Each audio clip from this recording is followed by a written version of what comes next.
700 के पास निफ्टी ने क्लोजिंग ली, 28 अंकों की मामूली तेजी। बैंक निफ्टी 515 अंकों की मजबूती यहां पर नजर आई, 60,000 के ऊपर क्लोजिंग लेता हुआ नजर आया। साफ तौर पे बैंक निफ्टी की आउट परफॉर्मेंस देखने को मिली। निफ्टी के गेनर्स देखें तो इन्फोसिस 5.5% से ज्यादा चलकर निफ्टी का टॉप गेनर बना। इसके अलावा टेक महिंद्रा यहां पर 5% से ज्यादा की तेजी नजर आई।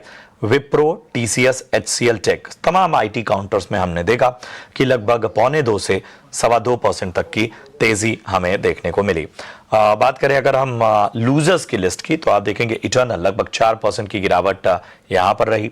जियो फाइनेंस लगभग यहां पर हमने देखा 3% तक का करेक्शन।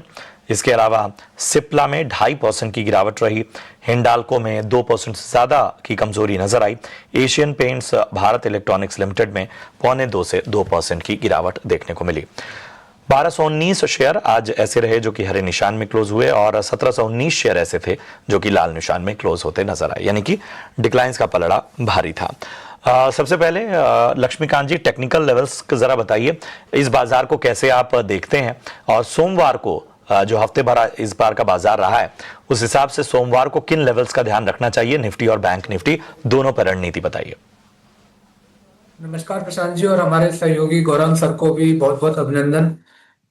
लेवल्स की अगर बात की जाए तो अभी भी जो 26,000 का जो लेवल्स है काफी अहम लेवल्स है। मार्केट निफ्टी का 2 से 3 बार यहाँ तक गया पर उसके ऊपर एक डिसाइसिव क्लोज नहीं दे पाया है। तो जब तक ये हर्डल बना रहेगा तब तक मार्केट रेंज बाउंड होगा, क्योंकि निचले स्तर पर 100 डीएमए का अच्छा सपोर्ट भी है जो कि अभी फिलहाल आता हुआ दिखाई दे रहा है 25,500 के आसपास। और जो हमारा पिछला स्विंग लो लगा था वो 25,475 के बाद लगा था और वहां पे हमें हैमर काइंड ऑफ फॉर्मेशन देखने को मिले थे। हालांकि जो मोमेंटम है वो फिजल आउट हो गए जैसे ही निफ्टी 25,960 के आसपास पहुंची। तो 26,000 एक अहम रेजिस्टेंस रहेगा और निचले स्तर पर 25,500 सपोर्ट के तौर पे काम करेगा। अगर 25,500 के लेवल्स टूटते हैं तो एक बार फिर से हम निफ्टी को अपने 200 डीएमए लेवल के आसपास देख पाएंगे, जो कि अभी 25,100 के आसपास दिखाई दे रहा है। हालांकि अगर 26,000 के ऊपर की क्लोजिंग होती है तो फिर से निफ्टी अपने अपवर्ड मोमेंटम को रिज्यूम करेगा। वहां से फिर हमें 26,300 से लेकर 26,400 तक के लेवल्स देखने को मिलेंगे। जहां तक हम बैंक निफ्टी का चार्ट देख पा रहे हैं, ये कई दिनों से और काफी लंबे समय से निफ्टी का आउट परफॉर्म करते अभी भी बैंक निफ्टी के चार्ट्स बेहतर लग रहे हैं। आज एक अच्छा कंसोलिडेशन है, आरएसआई और मैकडी में ऑलरेडी बुलिश क्रॉसओवर है। तो मुझे लगता है कि आने वाले समय में बैंक निफ्टी की जो स्ट्रेंथ है वो बनी रहेगी और 60,500 का भी एक इमीडिएट रेजिस्टेंस है। अगर उसके ऊपर ब्रेक थ्रू मिलता है तो वहां से फिर से बैंक निफ्टी अपने अनचार्टेड टेरिटरी में कंटिन्यू हो सकता है। वहां से फिर हमें 61,000 से लेकर 61,300 के लेवल्स देखने को मिल सकते हैं। चलिए, तो निफ्टी और बैंक निफ्टी पे निचले स्तरों का सपोर्ट और ऊपरी स्तरों पर कहां पर आपको किन लेवल्स पे निगाह रखनी है, लक्ष्मीकांत जी ने आपको बहुत डिटेल में समझाया। अब आएंगे गौरांग सर के पास। गौरांग सर, आईटी जो क्षेत्र है वहां पर एक अलग तरह का मोमेंटम हमें देखने को मिल रहा है। ऊपर से नीचे टॉप सभी कंपनियों का जो एक रिजल्ट सीजन का इंपैक्ट है वो साफ तौर पर देखने को मिल रहा है। दिग्गज चलते हैं तो पीछे पीछे बाकी कंपनियों में भी एक मोमेंटम लौटता है।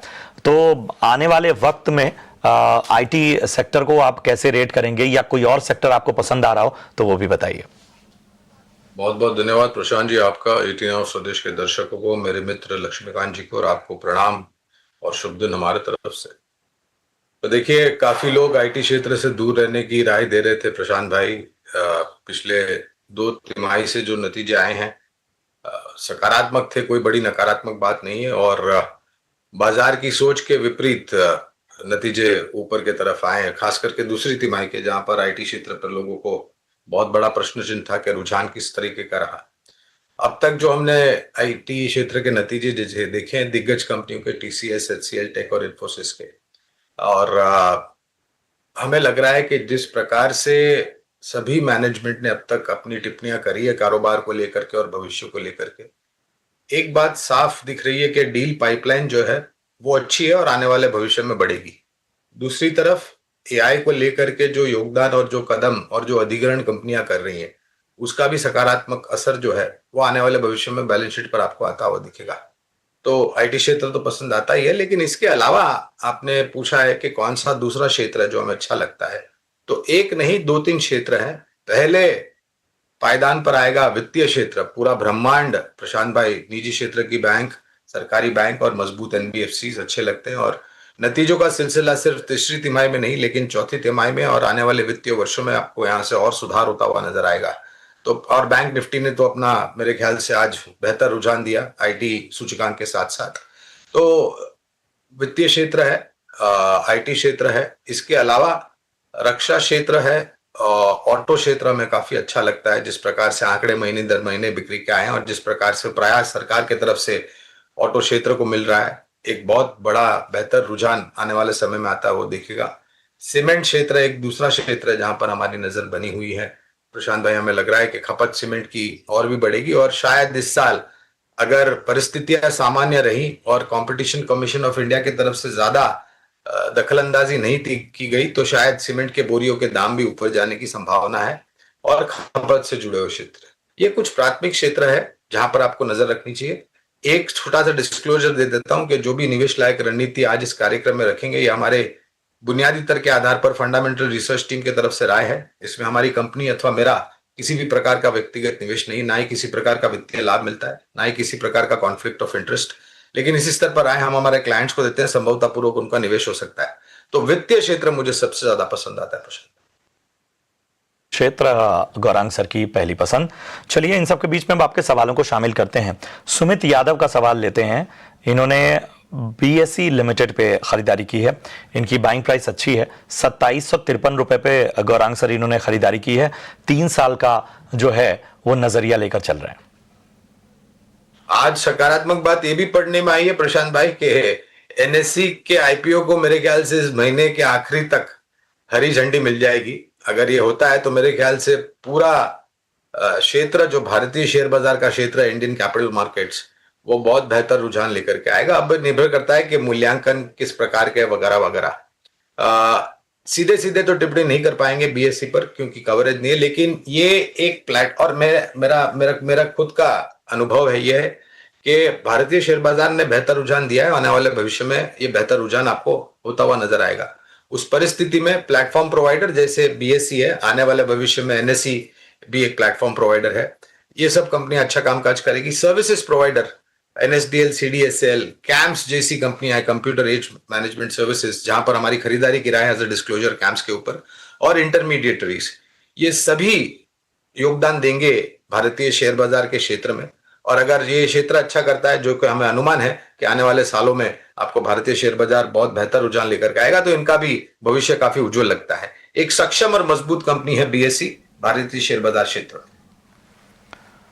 चलिए, तो पॉजिटिव नजरिया बीएसई लिमिटेड पे।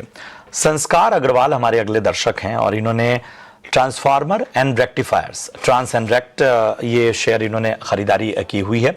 500 रुपए इनकी बाइंग प्राइस है, इनके भाव से लगभग आधा हो चुका है शेयर। लक्ष्मीकांत जी बताइए क्या करना चाहिए।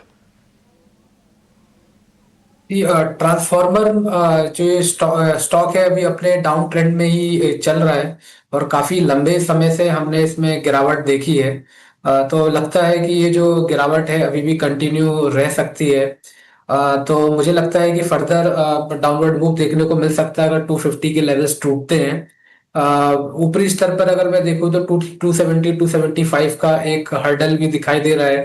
तो जब तक ये इसके नीचे रहता है तब तक इसमें गिरावट बनी रहेगी। और अगर 250 लेवल्स के लेवल निचले साइड पर टूटते हैं तो यहाँ से फिर स्टॉक 235 240 तक रेंज जा सकता है। सो ओवरऑल सेंटीमेंट थोड़े बेरिश नजर आ रहे हैं, तो यहाँ से अगर एग्जिट हो जाएंगे तो ज्यादा बेहतर रहेगा। ठीक है, तो यहां से एग्जिट हो जाना ही आपके लिए बेहतर होगा। रमेश यादव हमारे अगले दर्शक हैं और इन्होंने ट्रेंट में खरीदारी की हुई है। इनका बाइंग प्राइस जो है वो है 5538 रुपए और इनके भाव से काफी नीचे है ये स्टॉक का। पूछ रहे हैं कि क्या एवरेज किया जा सकता है। गौरांग सर, ट्रेंट में खरीदारी 5538 रुपए की। देखिए, पहले तो जो कारोबार की टिप्पणियां की गई उसके कारण यहां पर रुझान थोड़ा नकारात्मक रहा। भविष्य को लेकर के भी थोड़ी बहुत आशंकाएं हैं। सिर्फ वेस्ट साइड के स्टोर नहीं, जूडियो के भी स्टोर में जो इन्होंने टिप्पणियां करी उससे नीचे के तरफ के दायरे, और आज से अगर आप देखें तो कुछ समय पहले एक बहुत ही बड़ा आउट परफॉर्मर ट्रेंड रहा था। निवेश पहले तो बना करके रखे, हमारी निवेश बनाए रखने की राय है, क्योंकि इनकी खरीद जो पहले की है वो ऊपरी स्तर पर है, मौजूदा स्तर करीबन 3,800 3,900 के आसपास मेरे ख्याल से आज इसका दाम आया था बंद। अगर निवेश लायक पूंजी है तो कुछ मात्रा में ये एवरेज करे ताकि इनका निवेश के स्तर जो है वो नीचे आ जाए और लंबी अवधि के लिए बने रहने की राय है। बने रहने की आपको राय यहां पर मिलती हुई। अगला सवाल रवि का लेते हैं। भारतीय हेक्साकॉम इन्होंने खरीदारी की हुई है, 26 शेयर हैं, 1640 इनकी बाइंग प्राइस है। पूछ रहे हैं कि क्या करें। लक्ष्मीकांत जी, भारतीय हेक्साकॉम पे राय दे पाएंगे? 1640 इनकी बाइंग प्राइस है। देखिए, यहाँ पर एक ब्रेकडाउन देखने को मिला है आज के सत्र पर। जो ये ब्रेकडाउन आया था वो अभी फिलहाल 1620 के नीचे आया था।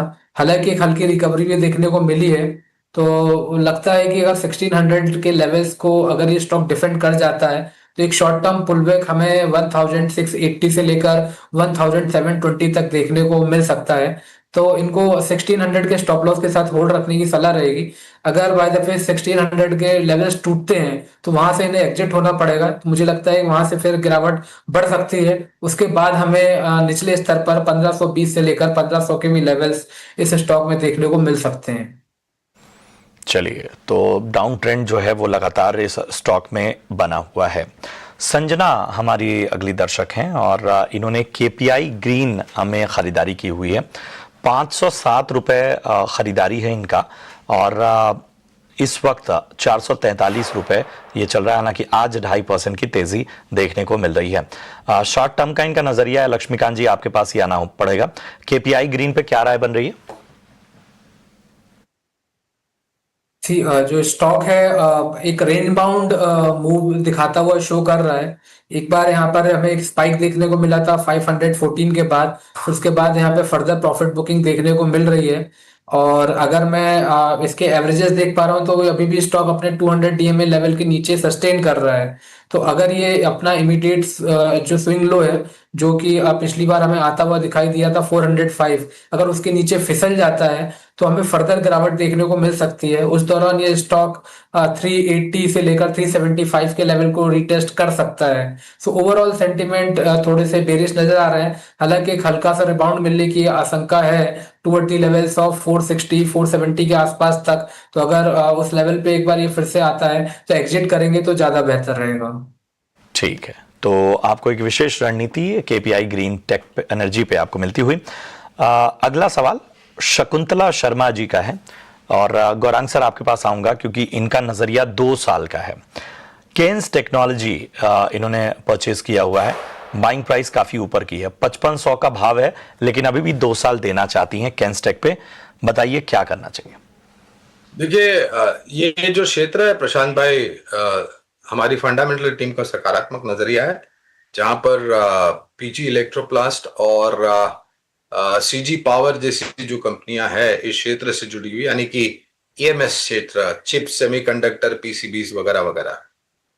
केन्स टेक्नोलॉजीज में हमने बहुत बड़ी गिरावट आते हुए देखी, क्योंकि मैनेजमेंट ने आकर के जो आने वाले भविष्य के नतीजे हैं, तीसरी तिमाही के और आने वाले भविष्य के नतीजे, उसमें परिस्थिति थोड़ी कमजोर होगी ऐसा इन्होंने जताया है।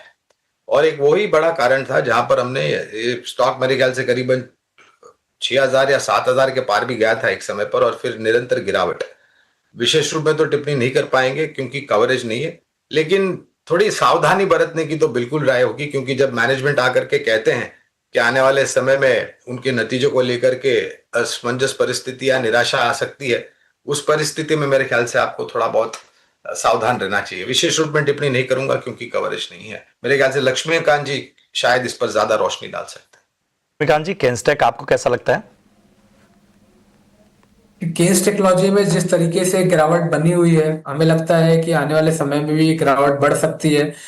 20 डीएमए के जो लेवल्स हैं वो निचले स्तर पर बढ़ते हुए नजर आ रहे हैं। सो जो कि ये दर्शाते हैं कि ये जो इसका जो इमीडिएट सपोर्ट है, जो भी फिलहाल 3540 के आसपास दिखाई दे रहा है, उसके नीचे भी फिसल सकता है। एक मेजर रेजिस्टेंस है 4100 का। जब तक स्टॉक इसके नीचे रहता है तब तक इसमें डाउनवर्ड मूव बना रह सकता है। और ये जो इमीडिएट स्विंग लोग अगर 35,540 के अगर टूटते हैं तो मुझे लगता है कि वहां से स्टॉक फिर 3300 लेवल को रिटेस्ट कर सकता है। तो अभी भी जो सेंटिमेंट है काफी बेरिश होते हुए दिखाई दे रहे हैं, तो एग्जिट करने की सलाह रहेगी करंट लेवल से। चलिए, तो करंट लेवल से आपको एग्जिट करने की सलाह मिलती हुई लक्ष्मीकांत जी की तरफ से। चलिए अब बढ़ते हैं आगे और अब आपके लिए लेकर आते हैं वीआईपी शेयर्स। गौरांग सर बताइए, आपके पिटारे में आज कौन सा स्टॉक है? तो बुनियादी दर के आधार पर हमारी खरीदारी की राय दो भिन्न विभिन्न क्षेत्र में है। पहला है खरीदारी की राय कैपिटल। चाइना को लेकर के कुछ घबराहट खड़ी हुई थी। सरकारी कंपनी BHEL भेल पर खरीदारी की राय है। 330 के लक्ष्यांक है, ये लंबी अवधि के लिए बात कर रहा हूं, दोनों ही स्टॉक। दूसरा है ऑटो क्षेत्र से जुड़ी हुई कंपनी अशोक लेलैंड, जहां पर अनुमानित लक्ष्यांक करीबन 225 की। ये दोनों ही अनुमानित लक्ष्यांक है, नतीजे अच्छे आए तो इस लक्ष्यांक में ऊपर की तरफ परिवर्तन करेंगे। इस स्तर से शुरुआत कीजिए और गिरावट पर जोड़ते जाए। चलिए, अशोक लेलैंड और भेल यहां पर खरीदारी की राय गौरांग सर की तरफ से मिलती हुई। लक्ष्मीकांत जी, आपकी टॉप कॉल्स बताइए। जी, हमारी तरफ से रणनीति बाय साइड और सेल साइड दोनों के लिए बनाने के लिए रहेगी। बाय साइड के लिए एबी कैपिटल हम रेकमेंड करेंगे, ट्रेंड काफी स्ट्रांग है और जब भी इसमें हल्का भी डिक्लाइन आता है तो हमें एक अच्छी बाइंग देखने को मिलती है। और इस बार भी हमें एबी कैपिटल में यही देखने को मिला। पिछले 5-6 दिनों के डिक्लाइन के बाद एक शॉर्ट टर्म सपोर्ट हमें 50 DMA के पास दिखाई दे रहा है। सो ओवरऑल सेंटिमेंट बुलिश दिखाई दे रहे हैं, क्योंकि इसने tweezer bottom kind of pattern बनाया है जो कि रिवर्सल पैटर्न होता है। तो इसको हमें बाय करना है 360 के आसपास और स्टॉप लॉस मेंटेन करना है 350 का। आने वाले समय में हमें 380 के लक्ष्य मिल सकते हैं। दूसरा जो हमारा रिकमेंडेशन है वो सेल साइड का है, वो है SBI कार्ड। SBI कार्ड में हमें एक ब्रेकडाउन देखने को मिला है राइजिंग ट्रेंड लाइन का। और हमें लगता है कि जब तक स्टॉक अब 865 के नीचे ट्रेड करता है तब तक इसमें सेलिंग प्रेशर बना रह सकता है। मल्टीपल बेरिश क्रॉसओवर भी दिखाई दे रहे हैं और RSI अपने 50 लेवल के नीचे ट्रेड कर रहा है। MACD में नेगेटिव क्रॉसओवर है। सो ओवरऑल जो सेंटीमेंट है वो थोड़े वीक दिखाई दे रहे हैं, तो इसे हमें शॉर्ट करना है। 845 पर स्टॉप लॉस रखना है 865 का, और जो हमारे टारगेट है वो 805 तक निचले स्तर तक आते हुए दिखाई दे रहे हैं। चलिए, तो SBI कार्ड्स पर सेल साइड की कॉल आपको मिलती हुई एबी कैपिटल में खरीदारी की राय। शुक्रिया लक्ष्मीकांत जी, बहुत बहुत धन्यवाद गौरांग सर आपका भी चर्चा में जुड़ने के लिए और दर्शकों का मार्गदर्शन करने के लिए।